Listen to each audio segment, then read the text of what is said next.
Hello, I'm Ibrahim Imam, and welcome to another episode of the Neurology Lounge podcast. In this episode, I'll be exploring the theme of headache a bit further, looking at the characteristics that always get the neurologist to sit on the edge of their chairs. Headaches are the most common neurological afflictions, ubiquitous in the community, and a nuisance in the neurologic consulting room. But more importantly, they impose a heavy burden on their victims in all sorts of ways. From migraine to tension type headache, from hemicrania to cluster headaches, headaches extract a heavy price from its sufferers. And on top of this, of course, is the ever-present worry that behind the headache is a sinister pathology. And this fear is never placated by the reassurance that most headaches are benign and that there's no underlying malicious cause for most of them. But the fear is not entirely unwarranted. There are indeed times when that headache must not be ignored. That is why in this podcast, I will count down the top 10 headache features that should always ring alarm bells. Number 10 is a headache with uncharacteristic features. Yes, the less well-defined a headache is, the more worrying it is for the neurologist. And by not well-defined, I mean a headache that is not fitting in nicely with the most frequent causes of headache. These are the so-called primary headache syndromes. Migraine, for example, is defined as a disabling, pulsating or throbbing headache which lasts 4 to 72 hours and is associated usually with nausea and heightened sensitivity to light, noise, or smells. Tension type headache, on the other hand, is almost the exact opposite of migraine, thereby defined by proxy. Similarly, cluster headache is a one-sided severe headache, usually around the eye, lasting 45 to 90 minutes, and it has an abrupt onset and offset. And it might be accompanied by watering or running of the nose and eyes. The neurologist is therefore always on high alert when people present with what are undefined or poorly defined headaches. Headaches which do not fit into these well-defined known patterns are a cause for concern and ring alarm bells. Number 9 is a new onset headache in people older than 50 years. Yes, these gray hairs are a cause for worry. Any headache beginning over the age of 50 years should be a cause for concern. This is partly because primary headaches like migraine are unlikely to start at this age. And it is also because many sinister causes of headache, such as brain tumors and giant cell arteritis, tend to show up at this stage of life. By the way, giant cell arteritis is inflammation of the large arteries that can cause stroke and blindness. While still on the matter of age, any persistent headache in a child under the age of 10 years should be considered a red flag not to be ignored.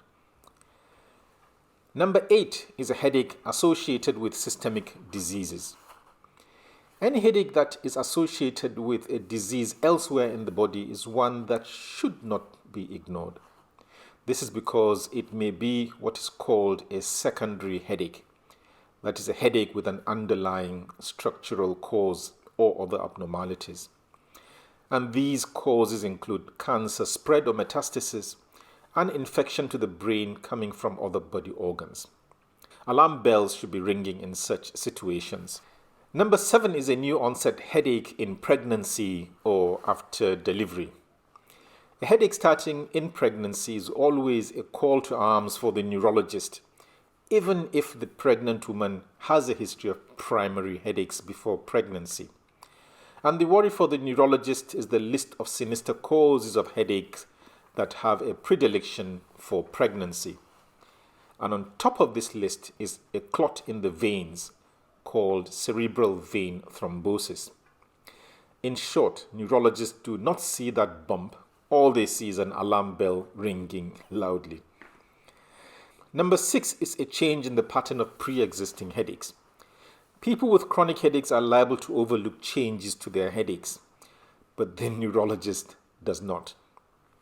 A sudden change in the pattern of a previous migraine, for example, needs to be assessed. Number 5 is headache with focal signs not typical of a migraine aura. Any headache that is accompanied by new focal neurological deficits should always be a source of concern. But there is a proviso, and that is the person does not already suffer with migraine with aura or suffer with a form of migraine called hemiplegic migraine.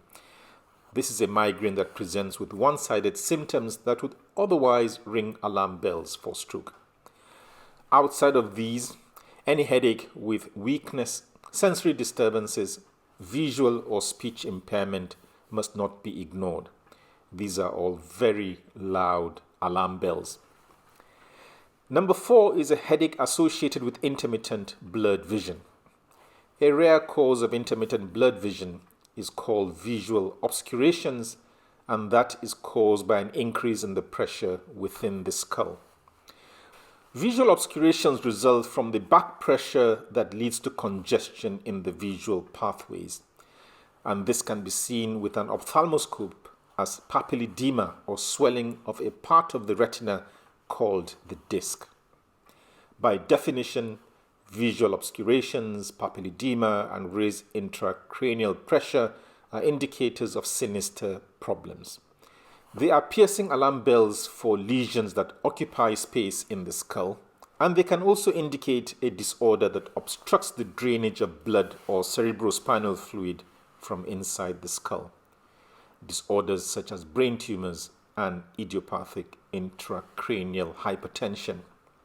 Idiopathic means there's no structural cause and neurologists don't know what is behind it. Number 3 is a headache provoked by moving the neck. Okay, I'm not talking to you with arthritic necks.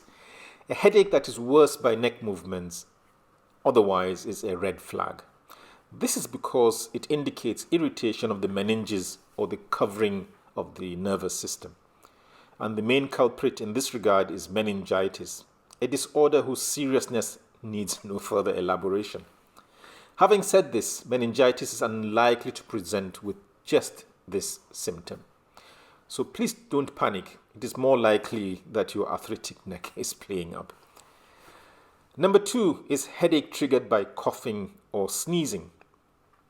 Coughing and sneezing are just 2 examples of activities that can raise the pressure within the skull.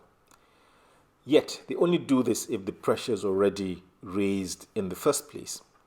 Other triggers of headache on the background of raised pressure include bending, straining, and orgasm. Under normal circumstances, these physiological activities do not evoke any response in the brain. So, when a headache is triggered by any of these maneuvers, the neurologist hears bells ringing loudly. And the bells are saying that the intracranial pressure is already marginally elevated and these physiological activities are pushing it over the edge. Apart from provocation by these activities, the headache of raised intracranial pressure is also often worse in the morning and worse on lying down, improving when the person stands up.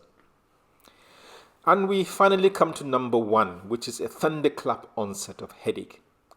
A thunderclap headache is a sudden and unusually severe headache which has been likened to being hit by a cricket or baseball bat. It is often, by definition, the worst ever headache the person has ever suffered. It has its maximum severity at onset and it peaks within 1 minute.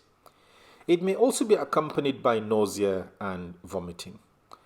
The most worrying cause of a thunderclap headache is called subarachnoid hemorrhage. This is a form of stroke in which blood gets into the subarachnoid space, which is the fluid-containing space that wraps nicely around the brain. And it causes headache by irritating the covering of the brain called the meninges. The bleed may be a leak or it may be a sudden rupture from a brain aneurysm, the cause of one of the loudest bells ringing in the brain. Subarachnoid hemorrhage may, however, also be caused by other sinister conditions which include cerebral vein thrombosis. Remember it? Yes, it is everywhere. And another cause is cervical artery dissection, which is a tear in the arteries of the neck that can also lead to stroke.